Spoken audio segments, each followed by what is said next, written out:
Hey, good afternoon, everyone. Thanks for joining me on another session of Ask Me Anything. Appreciate you taking the time. In this session, just like we always do, we'll try to answer some of the questions you have about the recruitment process, questions you have about maybe the application or our fitness standards, our interview process, and certainly anything and everything that has to do with you getting hired with us, possibly for our next intakes when the next intakes are. So as I wait for people to join and hop on, certainly those of you following us on different platforms, you'll be able to engage and ask questions through the chat process. Throw your questions in there, and I'll do my best to try to get to answer all of them. I tell you this each and every time that I'm going to get to all of them. So I'm hoping maybe today is the day that I get to all of them. So as we wait, I just want to kind of talk about some of the events that are happening across the province in different areas that give you the chance to engage with recruiters, attend the events, to understand what we're trying to do in terms of helping you potentially get hired for our next intake. So the next event, or one of the events that we are attending, which will be on Saturday coming 5th at 11:30 a.m., we're going to be at the Fit Fest event in Ottawa at the Immaculata. Hopefully I'm saying that in Ottawa there. So that's an event that we're really looking forward to being at. Again, I think this marks their second anniversary, focusing on fitness, wellness, networking, and overall just having a good time and good energy at the event. I know advisor Louise, we've been working with her and her team to participate at this event. So again, we're appreciative of the opportunity to be there, and certainly looking to engage with most of you.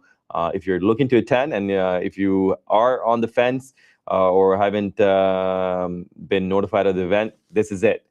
So please go check out their website or check out our post on it, so you'll have the information about it. Again, the event's meant to promote fitness, but also engage, and we're going to be there. Recruiters will be there to talk to you, and if you're going to work out, break a little sweat, and also maybe get into our next recruit class.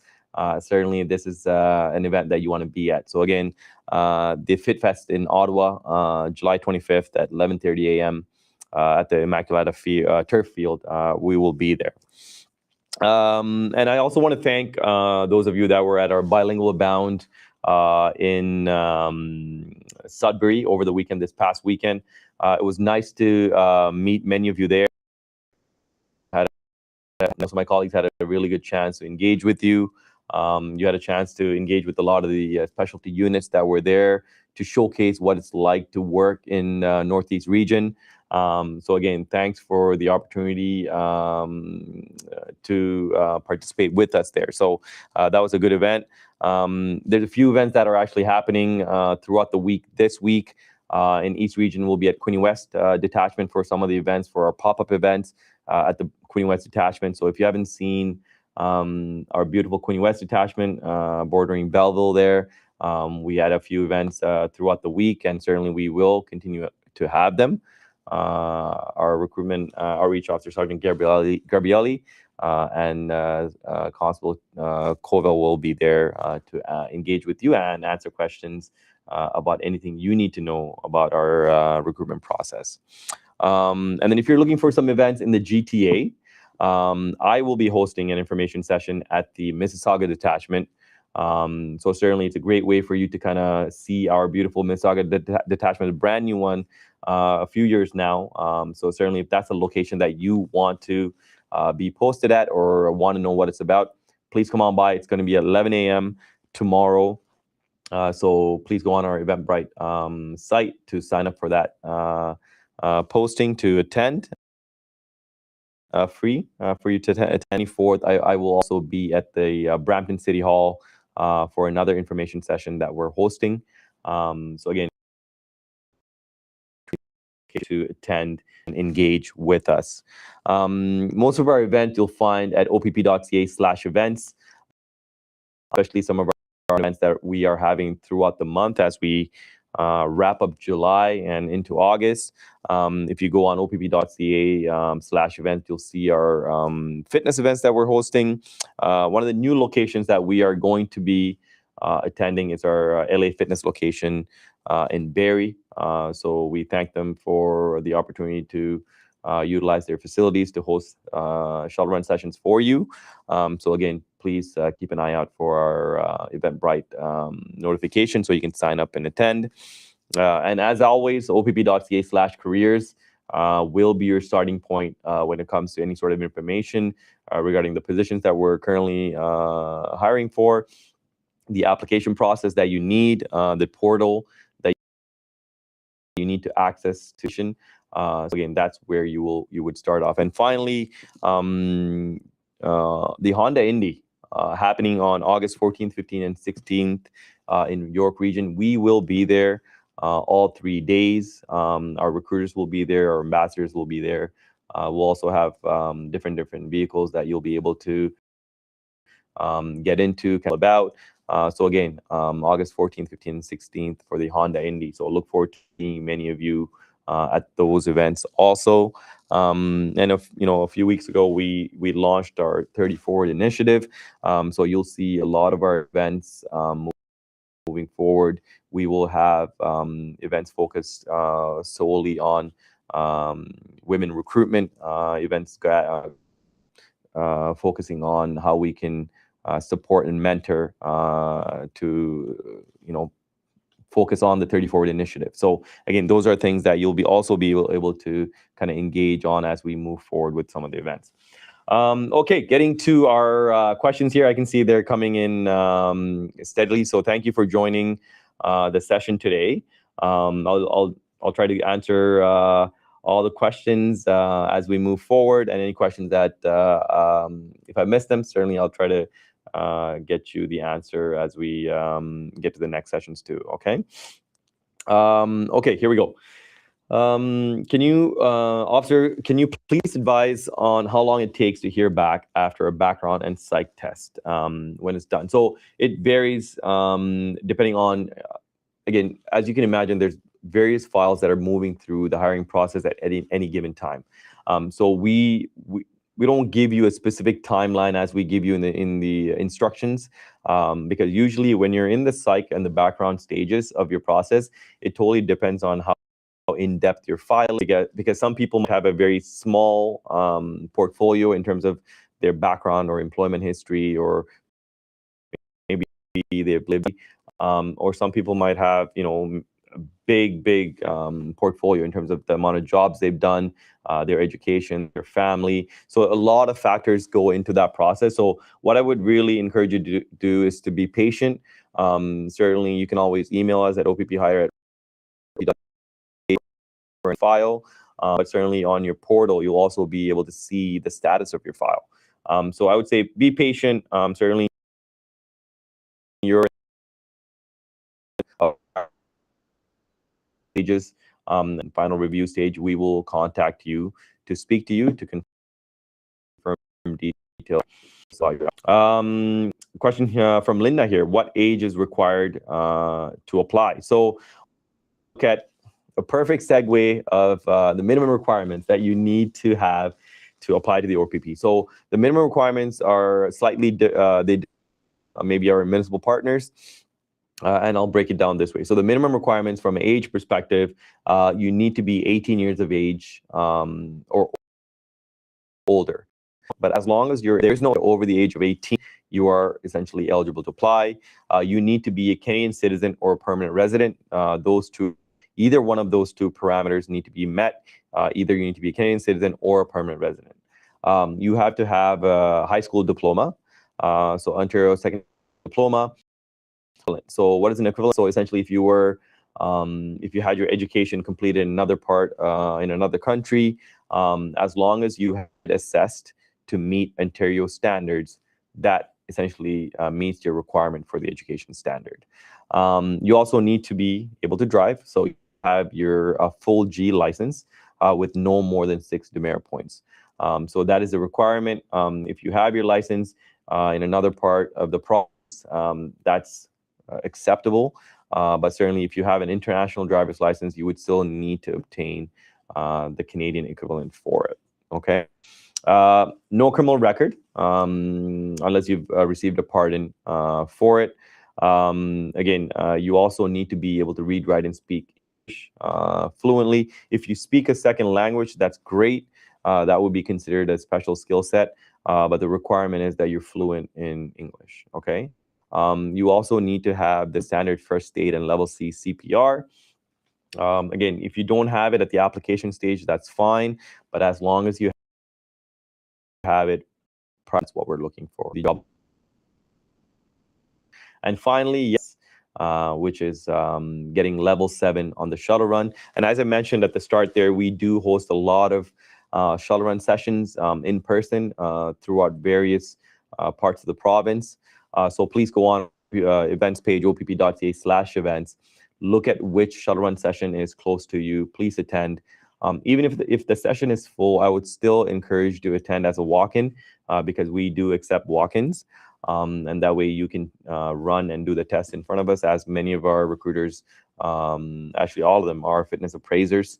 So we'll be able to guide you and essentially get you through the shuttle run session. So that way, if you're capable of achieving level 7, there's also an extra incentive where you can bypass the fitness session in the hiring process. Okay, so those are the minimum requirements that you need to have when it comes to applying for the OPP. You do not need to have your OACP certificate. I know many of the municipal partners require that, but you do not need to have that for the OPP.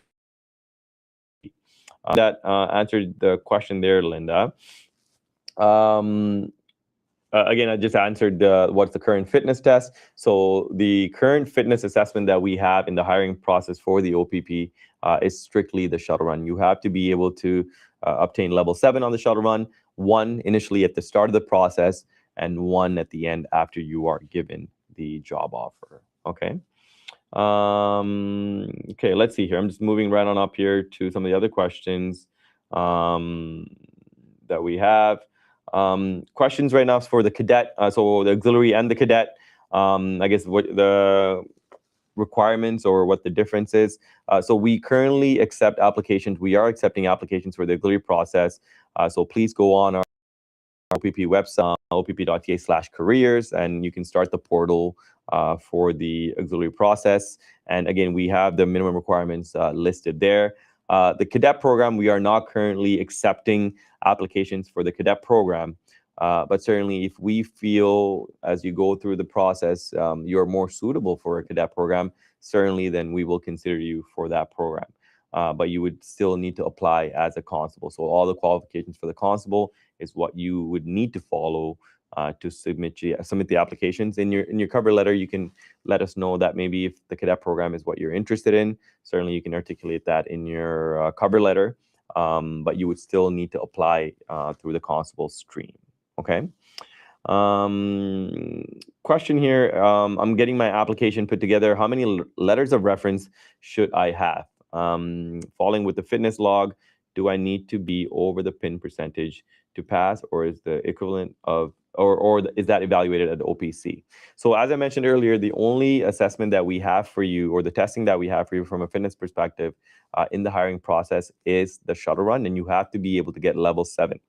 But in the fitness logs, you need to submit 2 weeks worth of fitness logs along with your application.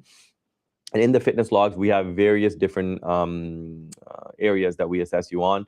But again, it's only a self-assessment in the sense that you list what you do to maintain your fitness. So you can put, if you do your PIN test, certainly we're looking for that once a week if you're able to do that. If you do it multiple times a week, that's great. The passing score on a PIN test is 75%. And the PIN test is evaluated on your push-up, your core, your flexibility, and your run score. Whether it's the 2.4 kilometer run or the shuttle run. Again, if you go on pfpo.org, they break it down in terms of how the fitness PIN is assessed, okay? We're looking for 2 minimum, at least 2. And the reference letters could be a character reference letter from anyone. But if you have more than 2, certainly we encourage you to add those letters also. But at least 2 minimum is what we're looking for with your application submission. So Miles, hopefully that helps you in preparing for your application, and certainly we look forward to seeing your application once you submit it.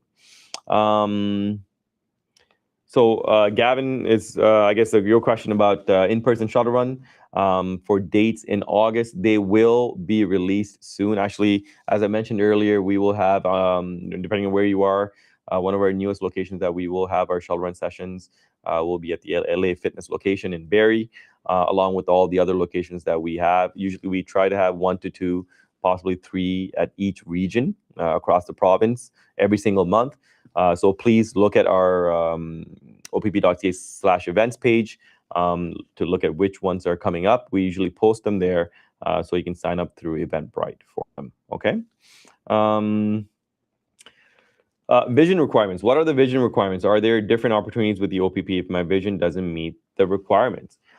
So to be a police officer, there is a vision and hearing requirement that you must meet. If you are concerned, maybe that, maybe your vision or hearing is not up to standard and you don't know what those standards are, we made it easy for you. We available for you. All you need to go and visit is the opp.ca/careers. And then if you would click on the frequently asked questions FAQ page, and we have listed everything in terms of the requirements for the vision and the hearing standard. What I would truly encourage you to do, if you're concerned about the vision and hearing, please go see your optometrist or audiologist, print out the vision and hearing standards, and have yourself assessed. And the reason that I say that is, if you were to go through the whole process and you make it to the end of the process, and you get at that point, you find out that you don't meet the standard, it really does prevent us from giving you a potential job offer, which is not what we want to see. We want to see people be successful and prepared for this process. So prior to even going through starting the process, I would really encourage you to get your vision and hearing tested if you're concerned about it, and then making sure that you meet the standards. And if there are deficiencies that your optometrist or audiologist see, now they can provide you proper recommendation from their expertise. They are the experts in this field, so they'll be able to give you some recommendations to see how you can meet the standard. Okay, so hopefully that helps you. Question here. Hello, Sergeant Raj. I'm working on the pre-background questionnaire. Some of the text boxes are smaller. May I add a blank sheet with the question I'm answering, so I may be able to add more detail for submitting. So pre-background questionnaire is a questionnaire that you will receive prior to attending the interview. We have a set of questions that gives us knowledge and preparation in getting ready for your interview. So if you need more space to articulate a situation, or you want to give more context to a situation that you were involved in, absolutely, I would truly encourage you to take the time to write all that up, so that way a recruiter that reads your pre-background questionnaire has proper information, in-depth information, as they prepare to conduct your interview. And all the very best with your interview there, Rusty the legend. Rolando, question about, since English is not my primary language, I'd like to know what test you use to assess English proficiency. Yeah, great question. Do you utilize the same as the OACP, Association of Chiefs of Police? We do conduct a Sigma test, which is a 35-minute time test, which assesses your reading, writing comprehension of the English language. If you go through the OACP process, you would have obtained that, and we would utilize that. So we would take that as your result, and we would use that to analyze your proficiency when it comes to the English language. Question here. Thank you for the questions. As I scroll down here, question: how long will Ontario pay for the OPP recruitment process? I assume you're asking about the Ontario Police College cost that's currently covered.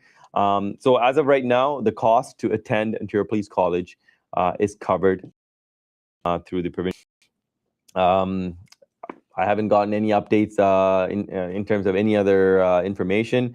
Certainly, it gives candidates the ability to certainly without having to pay for it. So that's always a great benefit. And you know what, since you asked the question about Ontario Police College. Gives me a nice little segue to talk about the training portion of it and what happens, because it's a question we constantly get asked. So I'll go over that a little bit here.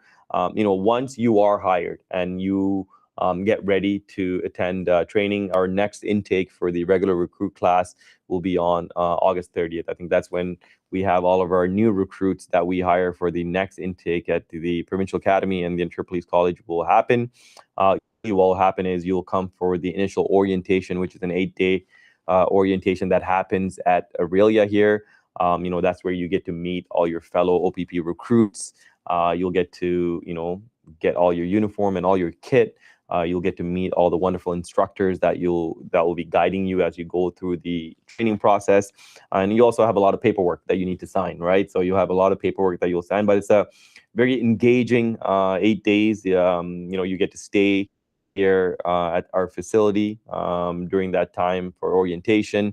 And once the orientation phase finishes, you'll start the 13 weeks of training with the Ontario Police College, who provide that to you. Again, no cost to you, but you are still getting paid as a brand new recruit with us at that point. The first 3 weeks of the Ontario Police College training will be done and conducted virtually. So you'll have virtual training that you will attend. And the 10 weeks after that, you will physically report to the Ontario Police location, which is located at Almer, Ontario, close to London, Ontario. So that's where you will be physically reporting to. And during that time, essentially at the practical sessions, you'll be trained on many things: police vehicle operations, firearms trainings, defensive tactics. You'll learn many things about, criminal code, the Highway Traffic Act, the Mental Health Act. So various topics of what you need to know to be a successful police officer when you hit the road. Yes, there are exams and tests that you need to pass when you're at the Ontario Police College. And the pass for the exam is 75%, right? But don't worry, we're going to prepare you. We'll make sure that you're set up for success. And, for those of you that are hired, certainly you'll have the knowledge and the background and the motivation to make sure you pass with flying colors when you're at the Ontario Police College. Once you finish Ontario Police College, then you'll report to the Provincial Police Academy back here in Aurelia, where you'll have Part A, Part B training. The Part A would be a 6-week training where you and the fellow OPP recruits have very specific targeted training that's provided by our provincial academy.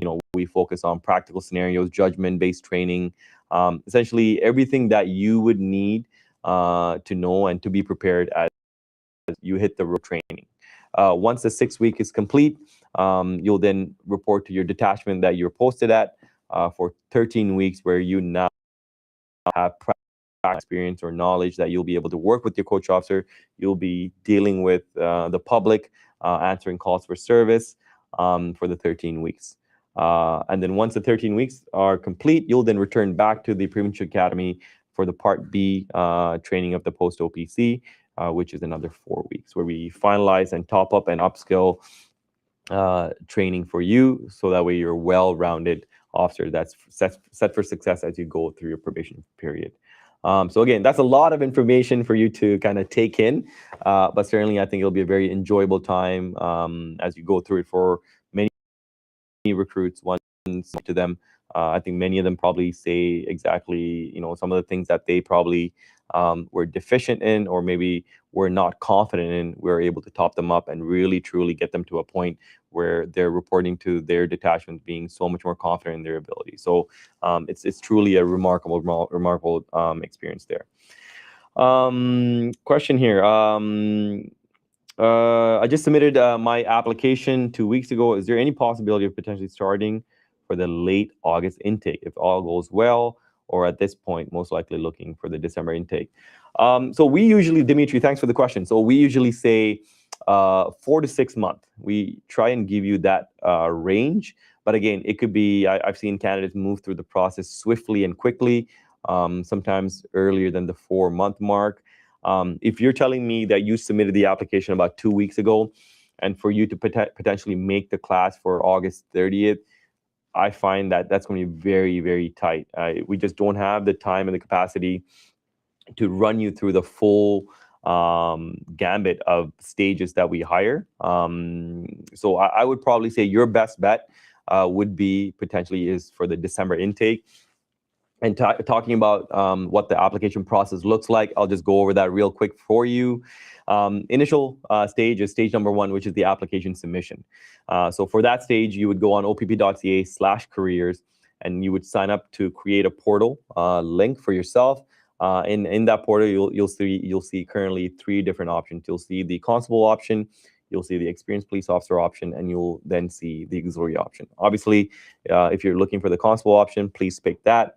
The second stage, after you submit all the information, again, there's a lot of information that we ask in that portal. So please don't rush to submit the application. Take your time. Take your time to look at the info that we're asking for. We're hiring 365 days a year. We've been here since 1909. We're not closing up shop anytime soon. So take the time to put the right info, make someone review your document. Sometimes we find, when you submit documentation or your application that's not detailed and thorough, now our wonderful admin people that review all your information will have to send it back to you. It delays the process for you, right? So please don't create more work for our admin people. They're amazing. They look at so much stuff and they want to help you move through the process swiftly and quickly. So make sure you have somebody review the information that you have put in the portal before you hit that submit button. And all the portal also is very intelligent in the sense that it's not going to let you submit the application without it being 100% complete. So please make sure that you're getting everything attached properly, the format that we want it in, the proper naming convention for each of the document that you submit, because it just makes the process quicker for you. Once you submit the application, you'll move on to the next stage, which is our fitness assessment stage. Essentially, what we're looking for is level 7 on the shuttle run. That's what we're looking for from you. One other advice, if you're not currently able to get level 7, please hold off on submitting that application. Make sure you can get level 7 prior to submitting the application. Because if you submit the application and when we ask you to submit the shuttle run, whether if it's in person or through a virtual submission, if you're not able to do so, now again, it's going to delay your application as it goes through the process. So please make sure you're ready, you're capable of meeting level 7 before you submit that application. Once you show us successfully that you can get level 7, your application now moves on to the next stage, which is the pre-screening assessment phase. Essentially, this is where we look at your entirety of the application to make sure that you're a competitive candidate for us. And if you're deemed a competitive candidate, you'll be invited to our interview process. Currently, our local focus and essential competency interview is blended into one interview. And currently, we are doing virtual style interview at this point, one-on-one with the recruiter like myself or my wonderful colleagues, who essentially will go over everything that you bring to the table as a complete applicant to assess you, to see if you're the right fit for this career, and if you're the right fit for this organization, for the OPP, to be an officer with us. And certainly, I think many people initially at the interview, and I see this all the time, the interview, especially a policing interview, is nerve-wracking at times. So we understand that. All of our recruiters are very, wonderful officers, and make sure we, try to get you to a spot where you're comfortable in the interview. You get a chance to really articulate yourself. You get a chance to really share who you are with us. Not only all your experience, but also your personality, your traits, your background. We want to certainly, hire people that have wealth and knowledge and experience, but also, the uniqueness that you bring to the table. That's what we want also. So, initially I find many people are very, very nervous on. They really do settle into a nice little rhythm, and now you start to really see their personality come out. So I find it very, very refreshing. What is it? How do you feel? They feel like, oh my God, I can't believe 2 hours went by or 2.5 hours went by. For them, it flew in a second. So that's how usually many people feel at the end of the interview. After the interview, if you're successful, you'll move on to the stage of our process where you'll be able to undertake psych testing, written, so with the background investigation. All that is complete. Final review is done on your file.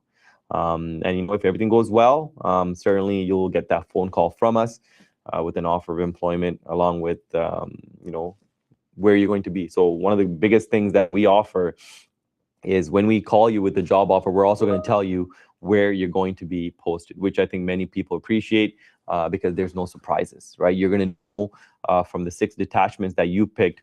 We try and give you one of the top 6 that you pick, which again speaks to making sure that we set you up for success, making sure we take into consideration your family obligations, personal obligations, along with what we want for our organization. So that's pretty much in terms of how the hiring process works. And usually we say 4 to 6 months, but I find many people were able to process in a quick format to 4 months or under that. Okay. Melissa, question about are you able to choose what detachments you are assigned to? Absolutely. So in our hiring process, we let you pick which detachments you want to potentially be posted at, and you actually can rate them from number 1 to number 6. 6 our wonderful hiring managers, our staff sergeants, we have 3 of them. So they usually are able to review everything, look at your personal situation, look at where you currently reside, what factors, you put into the interview and your background stages in terms of where you want to be considered for posting. They take all that into consideration. So we truly want to make sure we want to give you a posting that, is desirable to you, and we truly do that at many of our posting selections. So that's when I talked about, when you get the job offer, we actually tell you where you're going to be, so you have the chance to digest it, speak to your family or your partners, and make a decision that bodes well for you. So that's how it goes. And again, you have the whole province to play with. You can pick any detachment across the province, depending on if you want to stay locally where you are, or if you want to try something new and you want to go to a different location. Certainly, you can put that also. Okay, and you can always update and change your detachments throughout the hiring process. So if you posted 6 detachments at the start, but as you're going through the process, you've learned more about a different location, or you've seen things, or you're interested in a different scenario, or your personal scenario situation has a different location, you can update your detachments to reflect that right up until we give you the job offer. Okay. Wow. Okay. I got to really get to some of the questions here as I'm falling behind. Here, let me see if there's one that I haven't answered. Okay. Question about volunteering. I know this comes up all the time. Many people are very nervous about volunteering, and whether they've had volunteering in their past or they're currently doing volunteering. uh, Denise, I believe, is asking, what about volunteering? What if I have 0 hours because of full-time work and obligations? Absolutely. So applies to many of us. Again, many of us have many things we're trying to juggle in our life, from work, family obligations. Maybe you have kids, maybe you travel for work. So all these factors come into play. So we understand that. So that's why we have the 10 areas of assessment that we have created. So naturally, I'm gonna kind of segue to that and kind of touch on that a little bit. So volunteering being one of the 10 areas of assessment, um, we're looking for, maybe 2 ways. I'll break this down. One is formal volunteering and one is informal volunteering. Formal volunteering could be where once a week, you volunteer hours to maybe the food bank. You go every Sunday, you give an hour of your time to volunteer time to help at the food bank. That would be considered formal volunteering.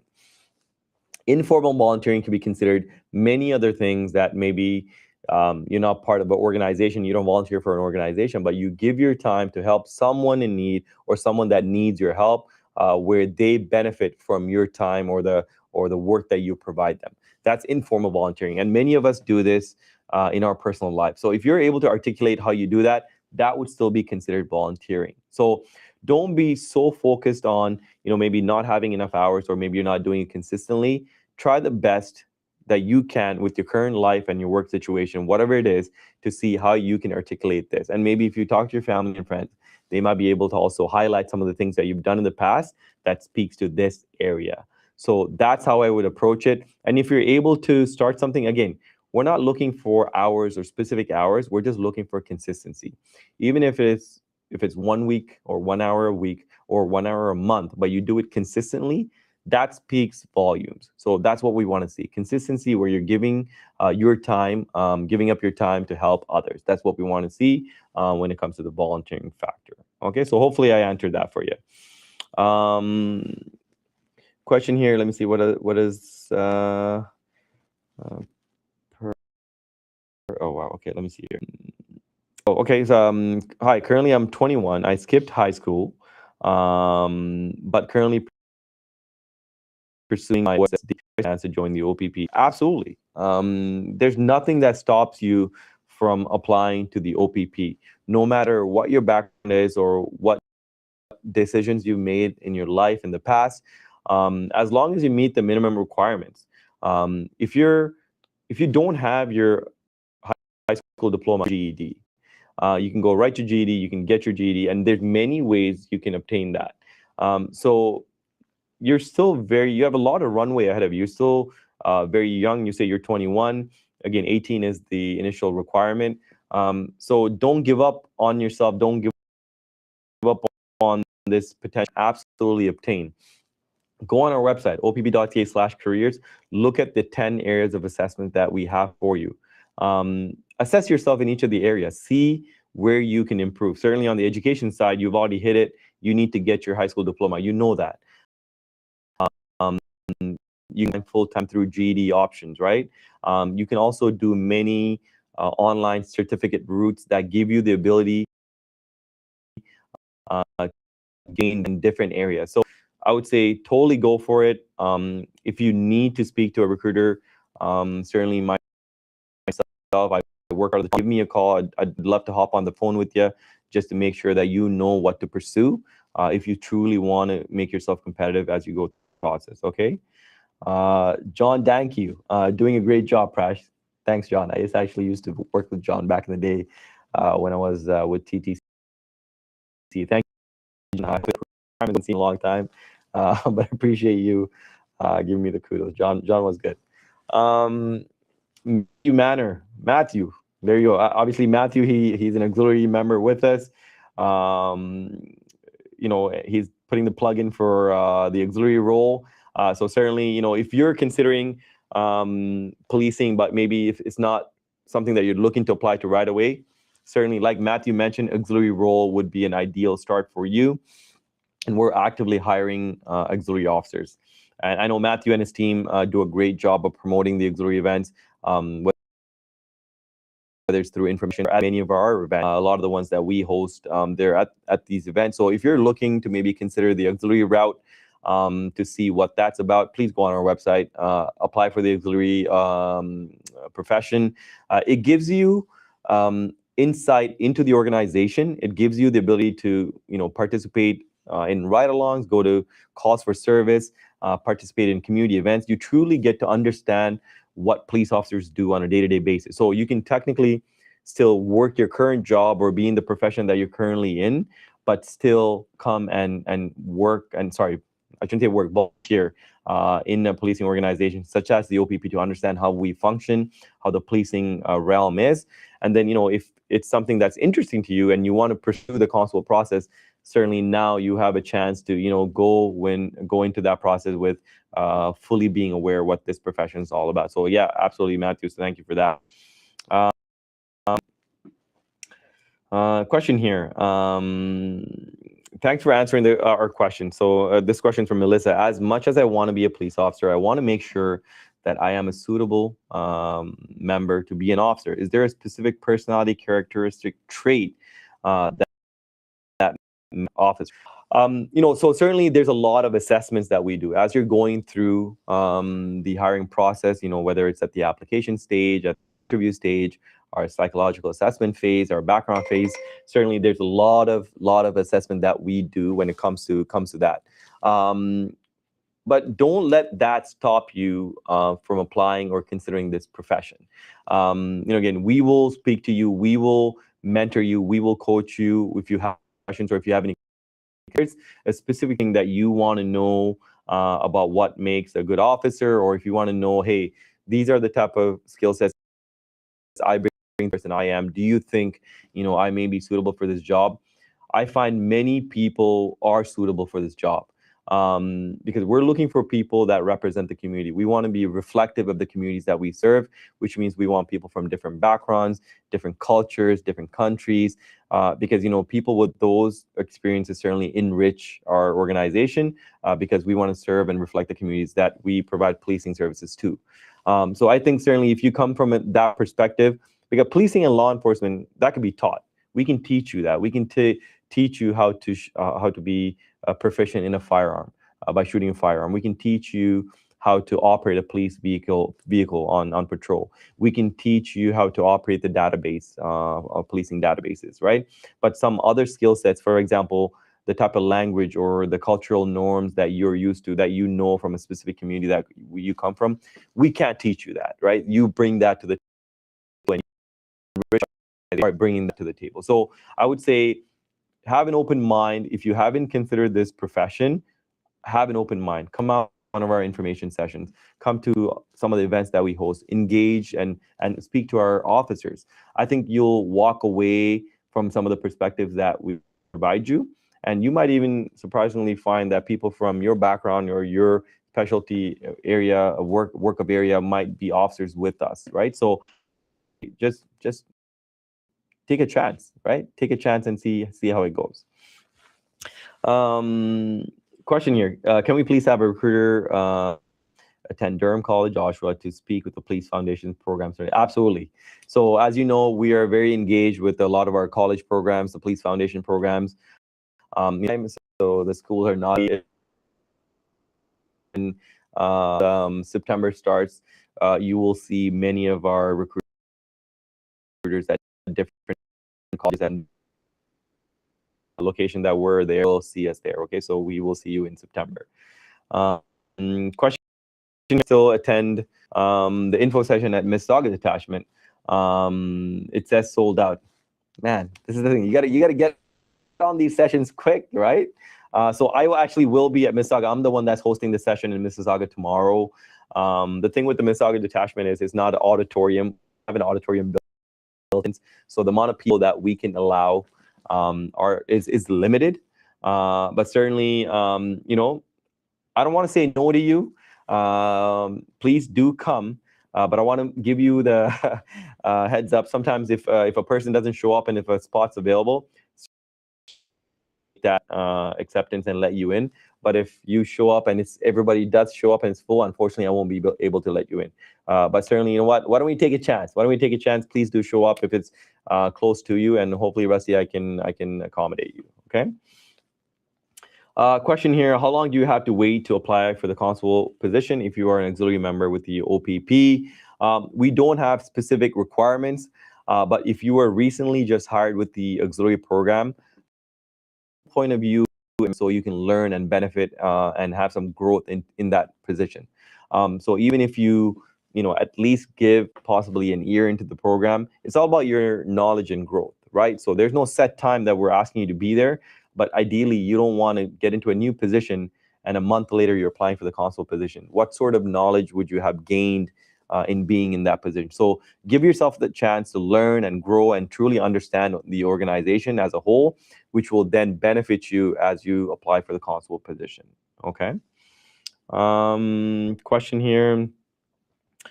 Here, I'm going to try to see if there's answer this question. How much do constables make in a year? I was surprised I was not getting the question. So here it is. It's coming right now. So certainly, when you get hired, you start off as a recruit class constable. So currently our recruit class constable salary is just shy of about $68,000, which is about $67,632 specifically. That's the recruit class constable salary. The moment you finish your recruit training and you report to the detachment as a probationary constable, now your salary jumps to about $86,233, right? And it takes about 3.5 years for you to go from a probationary constable to a first class constable, which the first class constable rate currently is set at about $123,194. Again, and that's just the base salary. So, if you have intentions to work more than that, whether it's overtime or our deployments that we have for FIFA, where you have many OPP officers that were deployed across the province that came to downtown Toronto to work. Now, certainly, they're working on on top of their base salary. So again, there are opportunities for you to do that. But going back to what I had initially said in your recruit class, constantly about $1,000 at training phase. When you report to the provisioning stage, your first year on the job, it jumps to about $86,000. Certainly, when you get to the first class constable rate, it's about $124,000. Okay, so hopefully that's something. Again, you can get this info on our website, opp.ca. We break it down for you there too. Okay. Question about ride-alongs. What's the best way to apply for a ride-along? Again, it's on a case-by-case basis. One of the things you can do is, depending on which locations you're looking to attend, or maybe just attend the detachment. Go speak to the detachment member. Tell them, you're a potential applicant for the OPP and you're interested in working at this detachment. Usually all of our members, our management, our staff sergeants, they're very, very open to answering questions about what it's like working there. And, you can ask them the question. If they're able to offer you a ride-along, certainly they'll consider that. If they're unable to, again, because it's a functioning detachment, sometimes they're not able to offer you a ride-along. So it's a case-by-case that the detachment makes a decision on. But you know what? If you don't shoot, you don't score. So I would say go attend the detachment, ask them if you're able to do it, and certainly let's see if they're able to offer you that chance. Because certainly a ride-along is a great opportunity for you to kind of see what an officer does when they show up to work. You get exposed to a lot of varying calls for service, and you get to pick the brain of the officer that you're maybe doing the ride-along with, which can also benefit you, right, as you get prepared for this. Question here. I just passed my shuttle run and I'm currently doing my fitness logs. They need to be handed by the end of the month, and I was wondering if it was okay to have empty logs because of the start date. So again, please fill out each category for the entire month. We're looking for each week that you would submit. Initially, for the application phase, you would only need to submit the 2 weeks of the fitness logs. But as you move on in the process, now you would be submitting them on a monthly basis. So if there's a reason why you have empty logs, please just make sure you articulate that. Maybe if there was some sort of surgery or if you were sick. Again, all reasonable explanations, but just make sure that you properly articulate that, okay? Don't just leave it blank. If I got deferred last year in the background stage, is it worth reapplying? Yes. Factors that go into play, and you yourself might not even know what the reasons were as to why you were deferred. So don't assume that maybe it was apply. Many people for various reasons get deferred in the process. Doesn't necessarily mean strong candidate. And doesn't necessarily mean we're not going to hire them when they reapply. So many people have, at some stages in the process have been deferred. They wait and reapply again, and they have been successful in our process. So don't let that stop you. Don't let that deter you. Please put your best foot forward as you apply for the next application, and hopefully that application is the one that gets you to success. Okay. Question here. I think I answered that. A question here about the slight monocular vision. Alexander, you would have to get that assessed by your optometrist. Because again, we have the standards in terms of what you need to meet, but that is a question that your optometrist would be able to answer based on what the requirements are that we have mandated on the vision requirement. So please consult your optometrist and they would probably be able to answer that for you. Okay. Question here. Thank you for the love there, Desmond. I appreciate it. Here, moving right along. Good evening, Sergeant. As a first generation Nepali Canadian, I know how important it is for diverse communities to see themselves represented in the uniform. How's the OPP leveraging first? I think your question got cut there, and I think it just goes back to what I was talking and speaking to earlier. I think from a recruitment as a recruiting officer, and certainly I can speak for my unit and my organization. I think it's we make sure we try and recruit and make sure we reflect the communities that we serve. So you probably see us at a lot of events, events that are diverse, a lot of events that welcome newcomers. I think certainly, especially when we target and speak to newcomers that are in the country, maybe they're not aware that they actually can be police officers with some of the skill sets that they have and bring to the table, even if they don't have any law enforcement knowledge or experience, because they bring a lot of skill sets that are beneficial to our organization. So we certainly do try and engage and go to a lot of organizations that mentor and look opportunities to give. So a lot of organizations that you might see us in terms of job growth certainly is something that we attend. We do a lot of virtual information sessions, and certainly we also do in-person events at some of these organizations. So if you're part of some of these organizations, please look out for us. So we do participate, not within GTA only, but also in different parts of the provinces. So again, that's also a benefit in terms of making sure our organization is getting the right type of skill sets, not only from an experience perspective, but also from a cultural perspective. Okay. Question here. I guess is one of our recruiting partners. Great job today, Sarge. From Regina Police Service Recruiting Unit. We met at the Blue Line last March. Yes, Sergeant. How are you? Can you tell me why applicants should choose the OPP over your competitors? Okay, you're putting me on the spot.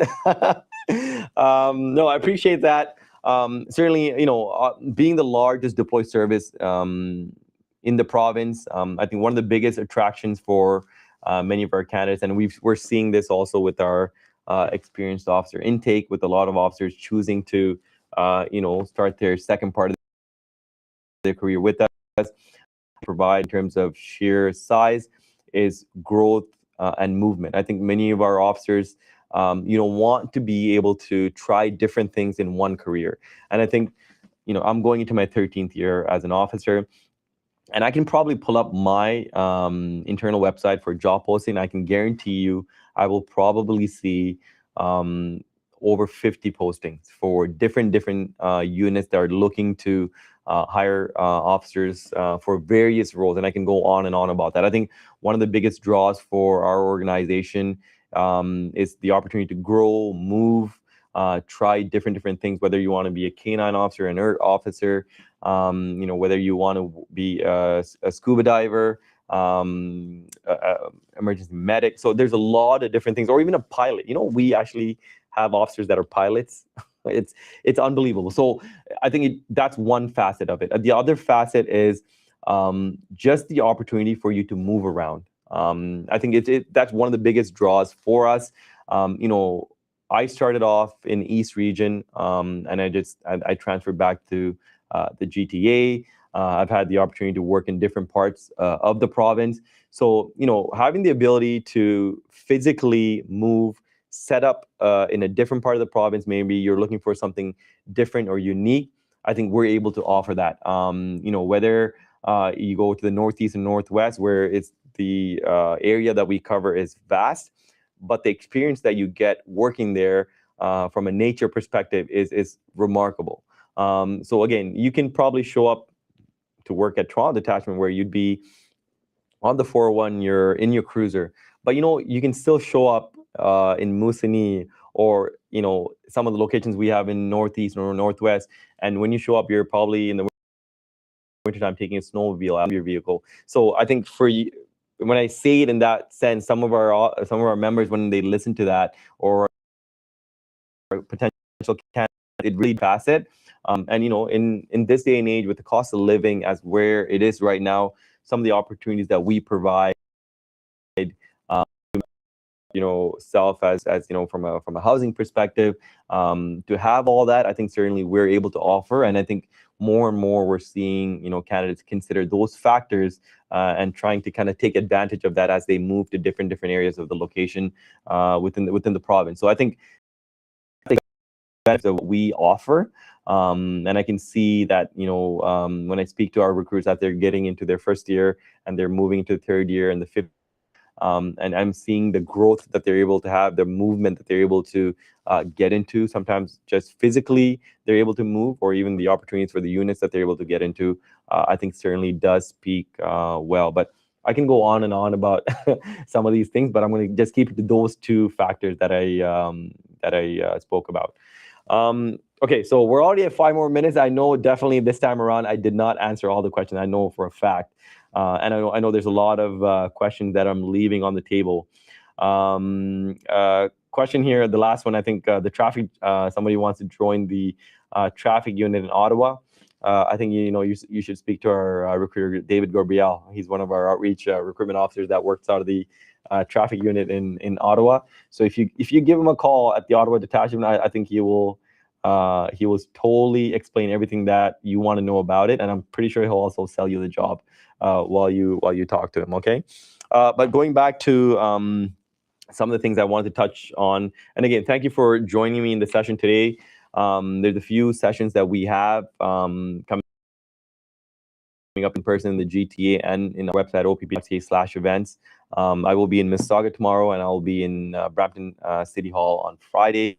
So if you're able to make it out, please come on by. We will chat more in depth about our process, but also certainly everything beyond some of the nuances of questions that people ask, and it kind of it's a snowballing effect. We kind of go off of that. But this Saturday we're going to be in Ottawa for the Fit Fest event. I know Louise and her team have been working hard to put this event together, and certainly from an OPP recruitment perspective, we're proud to be there and take part in it. So we will be there at the Immaculata Field on July 25th at 11:30 a.m. So look forward to seeing many of you there. If you're still looking on our events page and get the links to attend that, and our shuttle run sessions and Honda Indy sessions, again, we will throughout the summer, and hopefully if there is a specific question or information that you want to know, which is maybe stop or making you feel about considering this profession, I would say just reach out to us, opp.hire@opp.ca. Certainly you can DM our social media coordinator. She's literally right there looking at me, and ask the questions that you want to know. And I'm pretty in the sense of to sugarcoat to you, but at least I'll give you the answer that you want to know about the questions that you're asking. That way, at least you're making an informed decision about whether you want to apply for the consul position, the auxiliary position, or maybe there's a civilian position that's a fit for you. No matter what it is, certainly we're actively hiring for a lot of our openings.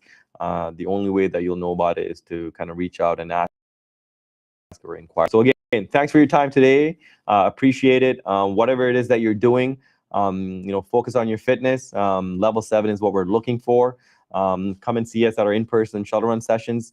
We'll be having new locations such as the one in Barrie, the LA Fitness in Barrie, that we're going to be starting up. So we thank them for their partnership and support. But wherever it is, whatever it is that you're focusing on in terms of areas that you're looking to improve yourself, to make yourself competitive in, I wish you all the very best. And certainly we will see you at the next session. Brampton City Hall is Friday at 11 a.m. and Mississauga Detachment is also tomorrow at 11 a.m. Okay, thanks everybody, and we'll see you at the next session.